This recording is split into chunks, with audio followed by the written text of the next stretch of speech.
Okay, so let's review by looking at the graph of this rational function. So first, your instinct should be to do what again? Factor. Factor anything that can be factored. So let's see, what can factor on this one? Pull the x out. These have an x in common, I agree. Ah, what's this? Difference of squares, so I'm going to change this to minus 4 and plus 4. You guys probably did that in 2 steps, so that's probably wise to be careful and do that in 2 steps. Okay, down here, anything factor? Yeah, the second degree. Is this part right here the second quantity? Yeah. So we're going to have what, 5 and 3? Negative 5, positive 3? That adds up to negative 2. This is positive 2. It goes like this, right? Yep. Okay, anything cancel before we actually start graphing stuff? One of them, right? This one. So let's write what's left. So we're actually graphing x times x minus 4 over these 2. Okay, so we've got one whole. So we'll just remind ourselves of that at the very end. So first, we're going to set the top equal to 0 to find the x-intercepts. So what are the x-intercepts going to be? What can I plug in to make the top 0? I can plug in 0, or I can plug in, I heard another one, 4. So I'll get my graph going over here. So on my graph, I actually have the point 0, the origin, and I have the point 4 over here. So those are 2 points on my rational function. And then I've got to look at the bottom to find the vertical asymptotes. So those are going to be where you have 3 and negative 5, because that's going to make it undefined. So I'll put those on my graph at 3 and 1, 2, 3, 4, 5. Over here too. Got them labeled, okay. Horizontal asymptote, that's where you got to think for a second. What's the degree on the top? Highest degree is 3. Now the bottom, you can't see the degree unless you FOIL that or expand that out. But you don't have to actually expand that out to think about what's the biggest exponent of x going to be. X to the third, you're going to get it right here. X times x squared is x to the third. This is going to be x squared, that's smaller, smaller, smaller, smaller, smaller. X third is the first thing. So what's the actual first thing going to be, too? It's going to be 0. X to the third. So if it's equal, remember, you do the ratio. So I do the ratio of coefficients. Coefficient there is 1, there is 1. So it's 1 over 1, which is 1. So this guy has a horizontal asymptote at 1. So label that guy. All right, anything else? Well, we've got a hole, but I'm not going to worry about that yet. So I think we've got just about everything there. We could pick some test points. Let's see, do we need to? Maybe, maybe not. I like to be slick and not do it. So what do you guys think? Over here, we're going to be up in the asymptotes or down? Down, because you got this point down there already. It's got to go through that point. It's going to follow the asymptote, something like that. So what do you guys think in here? Ooh, this is a tough call. So I think we might have to do some test points because we've got an intercept here. I don't know, I'm not for sure if it goes like this, if it goes like this, if it goes like this, if it goes like this, and just barely touches. You guys feel me? I'm not exactly sure, so I'm going to pick some test points. What about over here, though? Do I need to pick any test points? No. Is it going to be bottom or top? No. Is there a point down there? No. The only x-intercepts are, so it has to be on top. Pick a test point if you want, but it doesn't cross over there. I'm not exactly sure about it in here though, so let's see. You might be able to use logic, but I'm not feeling 100%, and I'm guessing you guys aren't either. So I'm going to pick negative 3 and plug it in. So I'm going to go f of negative 3. You can put it into the beginning, or you can put it into the end. It's kind of up to you. I'm going to use the end because it's a little simpler. So I'm going to say that's negative 3 minus 4. What's negative 3 minus 3? You show as much work as you want to, right? So it's minus 6. Negative 3 plus 5 is plus 2. And I don't even really care about how big this number is. Watch, I don't care how big it is. I just care if it's positive or negative, yeah? So I care that this is -3 times -7. This is like -12. I'm still working with the magnitude, the size of those numbers. Again, I don't really care. All that really matters is it positive or negative, okay? So this guy came out to positive on top, right? And it's clearly negative on the bottom. You could do that a lot faster by not even looking at the sizes of the numbers and just deciding whether it's positive or negative. This guy ends up being negative. So that means when I put in this spot, it landed down here. So now at this point, I'm either going to be like this, or I'm going to be like this. So I'm going to pick one more test point at 2 to decide, because I'm still not 100%. And watch, here I'll really do it just positive and negative wise. So I'm going to put 2 in and say, what do you guys think for this factor, positive or negative? If you put 2 in for x, it's positive. If you go 2 minus 4, is that positive or negative? Negative. If you go 2 minus 3, positive or negative? 2 plus 5. So on top we have a negative, on bottom we have a negative. Negative over negative is positive. So that means here it must be, I'm not sure exactly where, but somewhere in there, up, which means it must have this kind of snakish shape in the middle. So that was the toughest part, I guess. It just took a little time. I don't think it was difficult. So you could actually come up with what this number is and plot it real precisely, or you can just say, hey, is it positive or negative? That's all that really matters for the general shape. Okay? So there's a tougher rational function, I think much tougher than the ones I gave you guys. Okay, so on the board, we have 2 basic problems from this new section. They are equations and not just expressions. So the goal is to what? Solve it. Solve it. Find X. x. So I think you have all the tools of the trade you need for that. There's definitely different ways to do this. I'm sure you guys could probably figure it out yourself. If I gave you some of these, you already have what you need to figure this out, if you know some stuff from 8.3 and stuff. But I'm going to show you a fast way to do them. So, when you're solving for x, if you have something with fractions, if you ever have any rational equation, I think this is stuff we've done before, you should find the common denominator and multiply through everything by it. Because what will that do to fractions? It will kill them. It'll chop them off. Very good. So all you have to do is figure out a common denominator. Now the book, of course, is going to ask you for the least common denominator because that's kind of like the most efficient one. But that doesn't really matter. I mean, as long as you pick a common denominator, it's going to work. So what do you guys think? Of all the fractions here, well, there's only really one. What's a denominator that would be in common to them all then? X, clearly. So let's say the common denominator we're going to use, which is in fact the least this time, is going to be x. So now what I'm going to do is do that to both sides. You can do anything to both sides of an equation as long as you do it to the whole side. Anything. There's all kinds of other weird operations we haven't even done yet. So what I'm going to do is take it and multiply it by this side and multiply it by this side. So there we go, right? So I'm going to get x squared plus 8 over x equals 6x. I did it to both sides.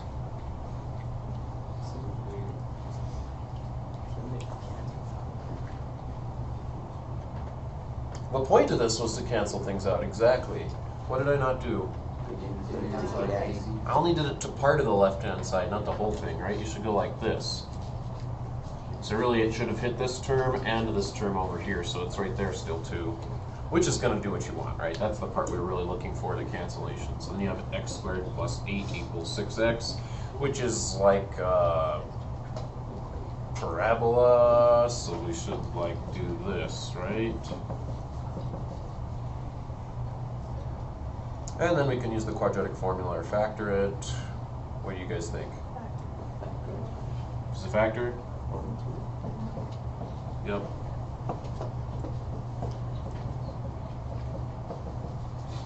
So we get 2 answers, 4 and 2.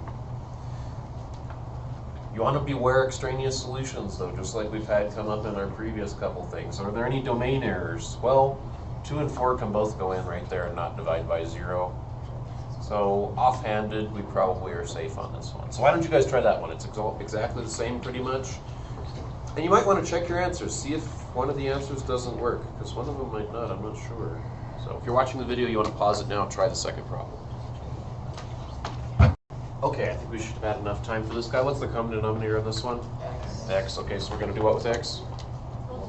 Multiply here, here, and here, everywhere, right? All the terms. So, cancel x squared minus 18 equals 3x. That's a parabola again, so we get x squared minus 3x minus 18 equals 0. I think this parabola is handy in factors again.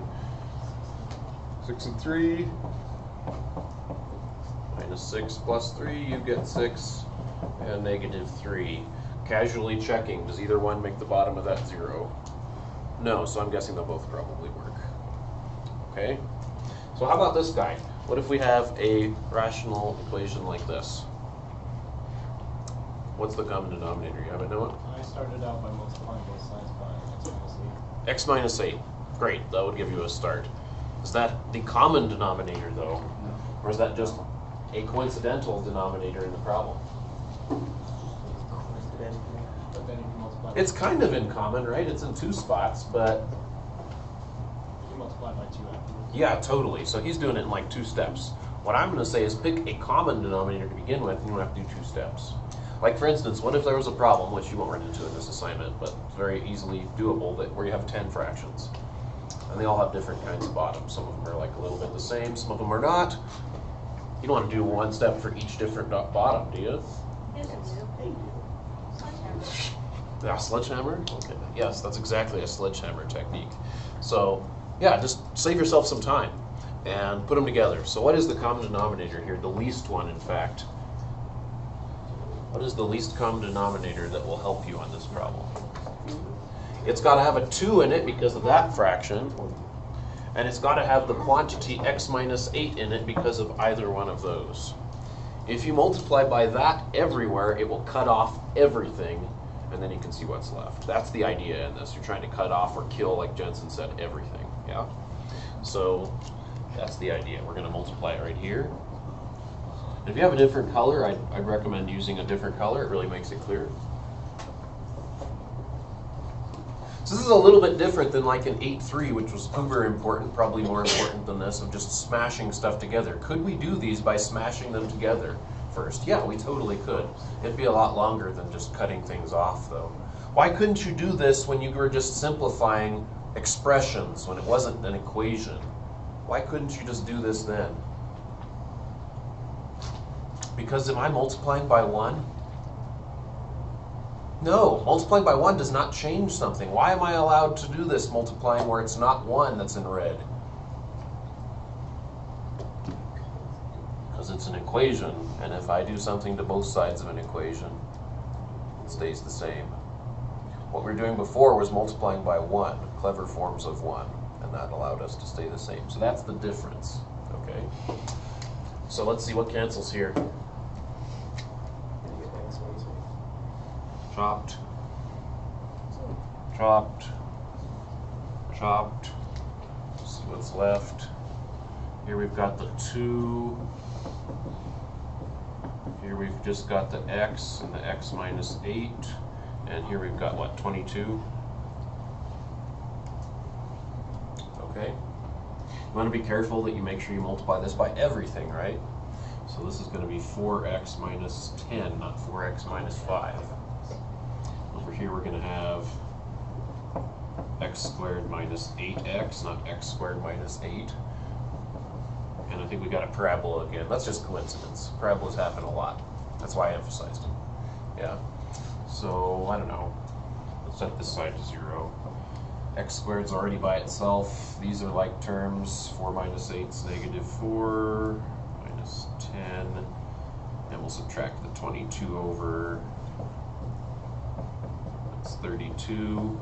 Does that factor? Yes. What do you know? Yes. These are all cooked up so nicely. That's why the last one I'm going to make up off the top of my head with no caution, so it comes out not nice unless I'm incredibly lucky. So this guy factors as what, minus 8 plus 4, so you get 2 answers, 8 and negative 4. Moving on, right? What'd you say? 8 doesn't work. 8 doesn't work? What the heck? Where is Mr. Glass looking? He's looking right there. That's divided by 0, broken. Or right there divided by 0 broken. Either one of those things means this guy is an extraneous solution and will not actually work. Okay? So let's do one more that's cooked up, I think, to come out nice. And then we'll do something that's not so cooked up and we call it good.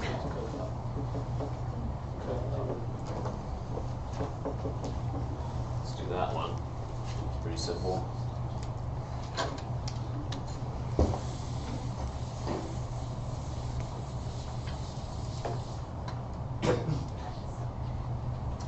Okay.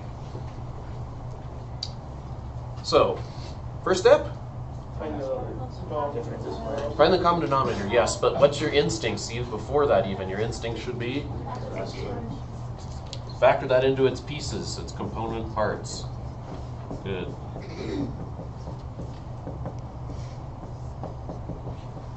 Because now it's much easier to see the common denominator. Yeah, the common denominator, what's it need? It needs one of those, and it needs one of those. This guy's already covered here, right?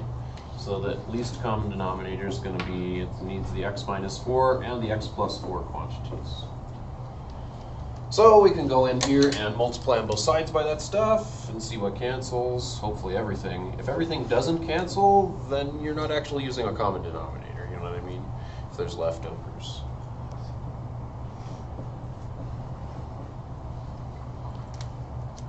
So I think everything goes away here, right? Just the 4 quantity goes away there, the minus 4. So we've got 16 and 2x plus 4. Bad.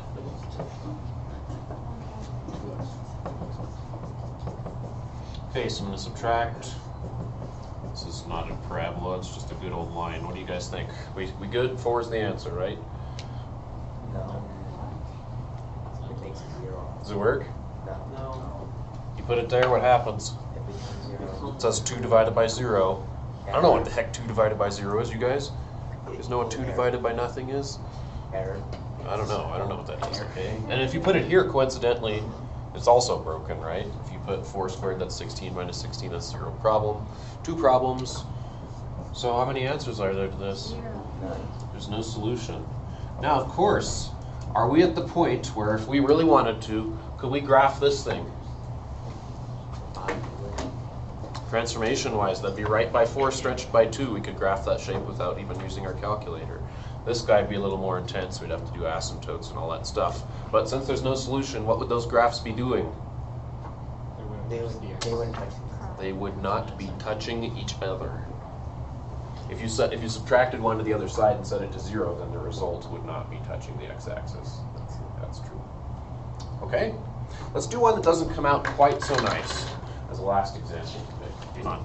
Let's see. So, first step, guys. Factor. Okay, so what should be factored? So we can leave the tops done up there, right? The bottom, what they share, difference of squares, trinomial. They share x. Pull it out. Second one, what they share, difference of squares, trinomial. It's difference of squares, right? Minus 3 and plus 3. Third one, Mr. Valdez, tell me what they share. Yep. X and x minus 6. Oh, crap. Let's see here. Made a mistake. Let's change the original problem. It's being too crazy. So let's make the original problem come out a little nicer. I don't want these all to be totally different things, so we're going to get something beyond parabolas, like 4th degree stuff. Just trust me, okay? So, let's change this to 3. I think that's what I was thinking in my head. I wasn't writing that, but I was thinking that. I was thinking this was a 3 too, okay? Doesn't really change much except these parts. Somebody tell me, why'd I do that? So now we've got some stuff that's in common, right? What's our common denominator that we're going to multiply by? X plus 3. It needs an x minus 3. It also needs an x plus 3. And it also needs an x. So that's what we're going to hit each one of these terms with. Now you can draw it, but you guys think about this. If I write this guy and cram it in there, How muddled up is my work going to be? Pretty much. It's going to be pretty bad to keep track of. So you might run into that too. So just think about this. Think about when you hit this guy and this guy, what's going to cancel out? The X and the X plus 3. The X and the X plus 3. So what's going to be left? Well, the top's going to be left. And what other piece? The X minus 3. That's good practice, mental effort right there to do anyway. And notice it's so much nicer. You try to smash that blue guy in that hole here, it's going to be crazy. Minus So 5x. minus 5. What cancels here? Minus 3 to plus 3, and there's going to be an X left. Very good. See how nice that is now? Without all the mess. And then over here, the X is going to cancel with that one, and the minus 3 term, and the 2X is left, and so is the X plus 3 quantity. There we go. Simplify, see what happens. Expanding here, I have x squared minus 2x minus 3 when you expand. Here's minus 5x. This part's easy, 2x squared plus 6x. It's a parabola again, thank goodness. So I'm going to subtract, I'm going to go this way. Subtract that x squared there, so I get positive 1x squared. This might factor, I might have lucked out. Let's find out. So let's see, that guy's good, that guy's good. Add my 2x, so I have 8. And then, I'm supposed to add this 5x too. 8 plus 5 is 13. And I need to add my 3 as well. Should I be careful? Let me show my work just to make sure. Is it a negative 5? We're adding. You're adding the pi as well. So that's really plus 7x over here, isn't it? We good? Yeah. So I got that, 13. Okay, you guys think this factors? No. Totally not. 3 and 1's not going to give me 13, so I'm going to go to my quadratic formula. And I'm going to say x equals negative b. You guys help me. Negative b. Plus or minus square B squared, so let's do it. What is b squared? 169 13 squared is 169. minus 4x. Minus 4 times a is 1. B is 3. 2 times 1 is 2. So simplify, let's see. Are we going to get imaginary numbers? It's possible. 169 minus 12, nah. I'm going to get negative 13 plus or minus the square root of 159, 157 over 2. And then we go to our calculator. I'll leave that to you to finish up and find the decimals. These are not going to be super nice answers. Okay? Somebody get those for me real quick? Grab your calculator, guys. Make sure you can do those. Just remind yourself of how to do it. So I'm going to do it, but tell me when you have it. If you add negative 13, it's negative 0.235. I agree with Mr. Garner. He said negative 2.35 is one of the answers. Make sure you can get that one. Negative 0.235 is correct.